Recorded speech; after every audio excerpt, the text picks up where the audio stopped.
Aqui para entregar mais uma palavra. E hoje queremos falar sobre um assunto que é pertinente a todos nós: a culpa. Mas eu não quero falar simplesmente de culpa, a culpa que leva à neurose. Então, como não se tornar um escravo da culpa? A culpa que leva às neuroses. Sai daí não, fica comigo. Quem de nós nunca se sentiu culpado por algo que tenha feito na vida de errado? Mas dependendo do grau dessa culpa, às vezes é bem difícil lidar com ela e as escondemos dentro de nós, no quarto do esquecimento. Mas por que escondê-la se o arrependimento lança fora toda a culpa?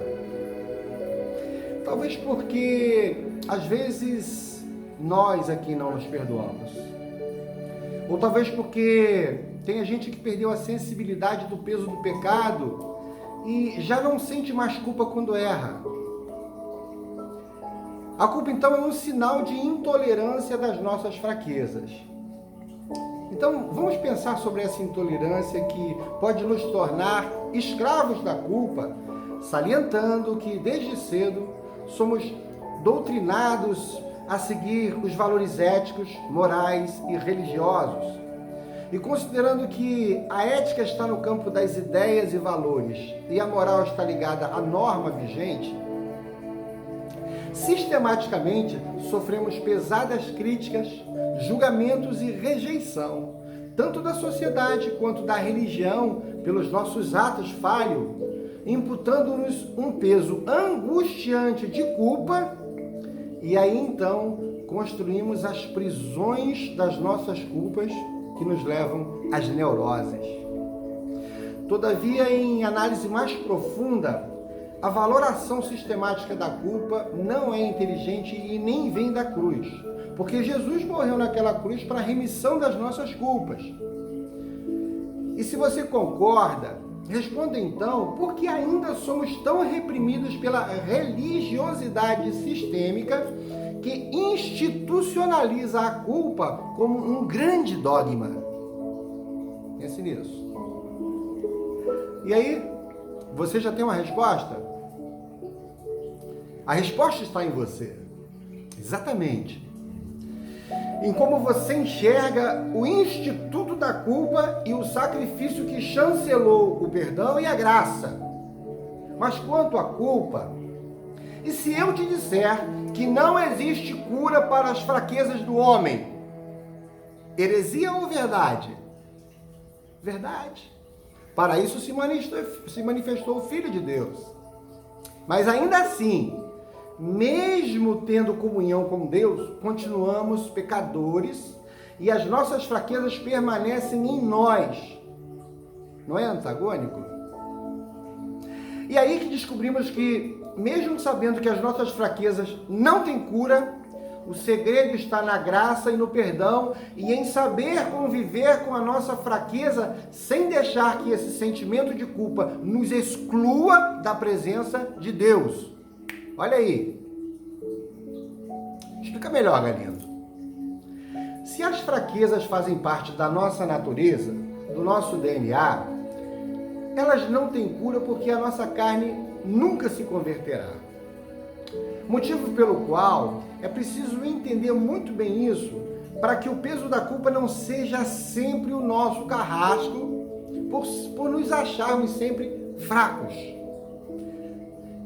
Entenda, a fraqueza é inerente ao homem, porque nenhum de nós anda continuamente em espírito.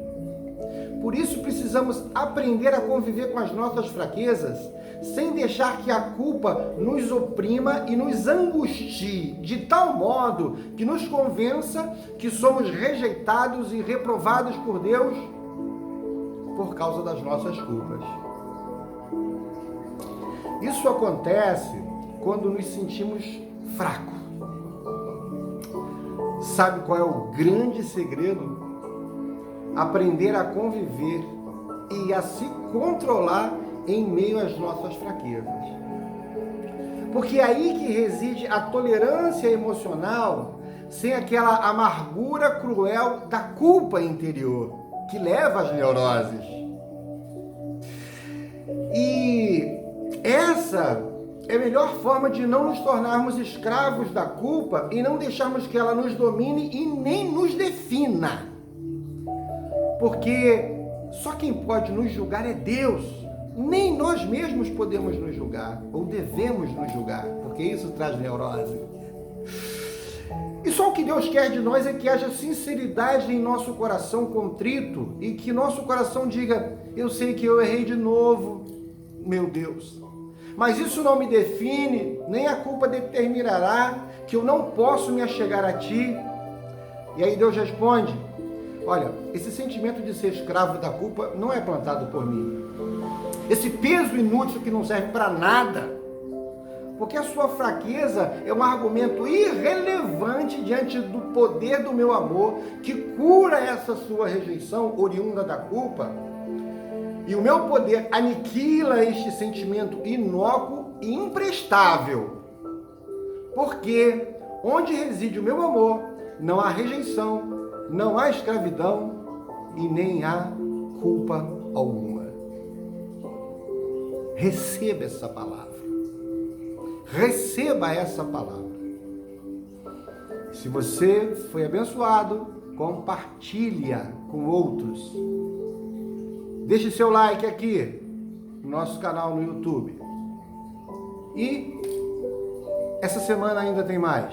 Estaremos compartilhando e entregando mais uma palavra a cada um de vocês. Grande abraço. Ricardo Galindo, Momento de Pensar.